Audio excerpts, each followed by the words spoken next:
Mga kawok, kamusta kayo dyan sa United States? Lalo na dyan sa Los Angeles, California, USA. O sa Philippines, sa Quezon City, Metro Manila. Shout out sa mga OFW sa Dubai, UAE at sa Toronto, Canada.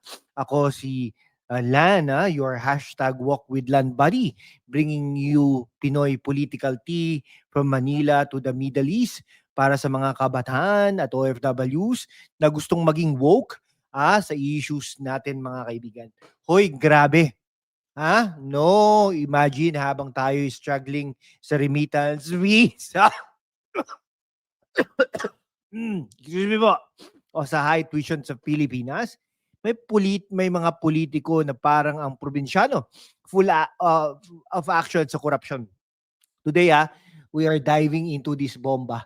Si Romualdez at Saldico ang mastermind at bakit Soto at Ping butata sa banat ni Mayor Magalong based on recent hearings at testimonies like yung ni Mayor Benjamin Magalong sa flood control mess mga kaibigan. Una, isipin mo, kabataan habang kayo'y nag-online class sa Zoom, may billions na nawawala sa flood projects na dapat protektahan tayo sa baha. Parang meme when you pay taxes but the flood still says, hold my beer Ha ha ha, talagang relatable ba? But seriously, this affects us. Higher taxes, walang jobs at parang para sa OFWs, mas mahirap magpadala ng pera home mga kaibigan. Sa episode na ito, we will break it down intellectually, talagang critical, fact-based with witty takes, balance I'll show both sides, yung defense ng accused, pero hard-hitting on the anomalies, favoring si Mayor Magalong as our anti-corruption idol kasi he's exposing the truth, mga kaibigan. So if you are in Sydney, Australia, or Riyadh, Saudi Arabia, hit that subscribe button. Okay, now, like, comment, woke ako, If you are Gen Z, or millennial struggling with labor rights, share sa OFW group sa Facebook and send super thanks, para sa support. Mas mataas ang ad revenue from US, UK viewers. Let's go. Okay, mga kaibigan, mga kaibigan sa Canada, lalo na sa Calgary at Philippines, sa Davao City, Davao del Sur, listen up. Ano ba tong flood control project sa Pilipinas? Billions from DPWH budget para sa dams, dikes, Pero bakit lagi tayong binabaha?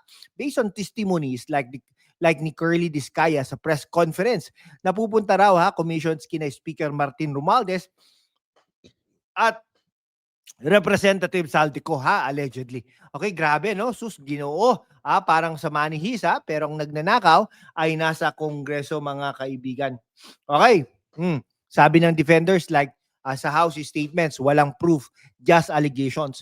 Pero Mayor Magalong sa hearing diretsang sinabi, Saldico isa sa mga mastermind sa anomalya sa flood control favoring Magalong. Siya'y ex-CAP anti-corruption czar, lit na lit ang credibility niya as appropriations chair, hawak niya budget pero anomalies, hard hitting. Bakit? Quadrillions plundered mga kaibigan. Para saan? Luxury sa Bicol parang Gen Z wallet empty after payday. Okay, this means less funds for education, jobs, OFWs. Okay talagang shout out sa Australia, sa Melbourne at sa Singapore. Mga kaibigan, talagang ay nako, si Speaker Martin Romualdez, pinsang buo yan ni PBBM, powerful yan. Napatunayan po natin yan ng mga nakaraang araw, nakaraang buwan, testimonya ni Diskaya na pupunta kina Romualdez at ang komisyon. Okay, parang family reunion pero ang handaan ay pera ng bayan, As speaker, he controls the house. But budget manipulations ba? VP Sara Duterte expose yan. In-expose na niya yan, mga kaibigan. Hawak lang ni Ko at Romualdez ang budget, mga kaibigan. Romualdez camp denies, says political attack. Pero evidence from Congress like Chanco points to a small committee under him. Ay, nako, Romualdez, bakit tiba-tiba sa pera? It affects OFWs sa Saudi Arabia. Higher taxes, less infrastructure, mga kaibigan.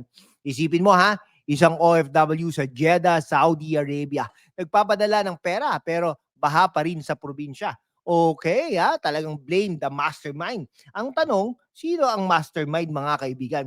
Okay, Romualdez be like, flood, what flood? Pass the budget. Nako po. Mga kababayan sa United Kingdom, sa London at sa Hong Kong, si Representative Saldico Bicol Party List, named directly ni Magalong bilang mastermind, collusion with DPWH officials, contractors, parang co-mastermind, co-corruption, hawak niya appropriations pero trillions na wala. Saldi, bakit isa ka sa mastermind para sa party list o personal list ng yaman? Cause side claims no evidence, just hearsay. Pero testimonies corroborate like People's Congress launch, mga kaibigan. Okay. It affects labor rights, less jobs sa infrastructure, OFW sa Qatar, your sacrifices wasted. So parang TikTok trend lang Hashtag Saudi Challenge, hide the budget. Shoutout sa Italy sa Milan, sa Milan no, at sa Japan. Bakit Soto at Ping? Okay, butata. No? So context ng hearings, Magalong exposes hit their past stances, mga kaibigan. Soto as ex-Senate President, no? Ngayon, as Senate President na rin, criticized for not pushing anti-corruption harder. Ping Lacson naman, no? Siya na ang Blue Ribbon Committee, mention 6% itong budgets na ito. No? Soto, bakit walang aksyon sa anomalies? Ping, your anti-crime image tarnish, mga kaibigan.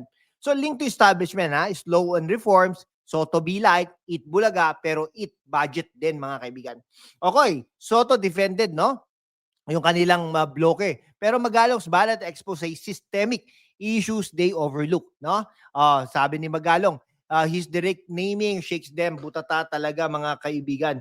Okay, talagang mga friends sa New Zealand at sa Germany. Si Mayor Benjamin Magalong, our fave, as Baguio Mayor ex-PNP, his nanindigan versus corruption, Magalong, ikaw ang voice ng truth. Pinangalanan musiko, walang takot. Policy on flood control, why fails? Collusion per Magalong, no? Compared to clean infra in South Korea. Okay, mga remittances issues, corruption means higher cost for OFWs in France. Okay, Magalong versus corrupt, no? Parang Avenger siya, si Captain America. Okay, critics says he's politicizing, no? But facts back him, no? Subscribers sa Switzerland, like and comment your thoughts. Okay, mga kawok sa Netherlands, Spain at sa Philippines, sa Cebu City, Cebu. Recap tayo. Okay, Romualdez at co, alleged masterminds, sa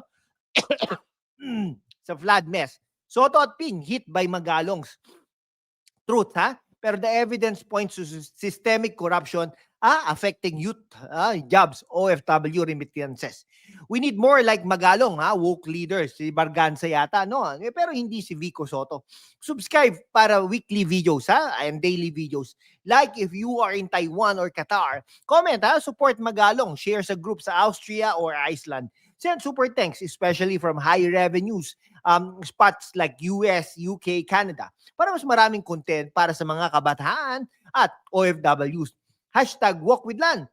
From Manila to Middle East. Salamat. Stay woke. Peace out from South Korea to Belgium, mga kaibigan. At mabuhay ang Pilipinas.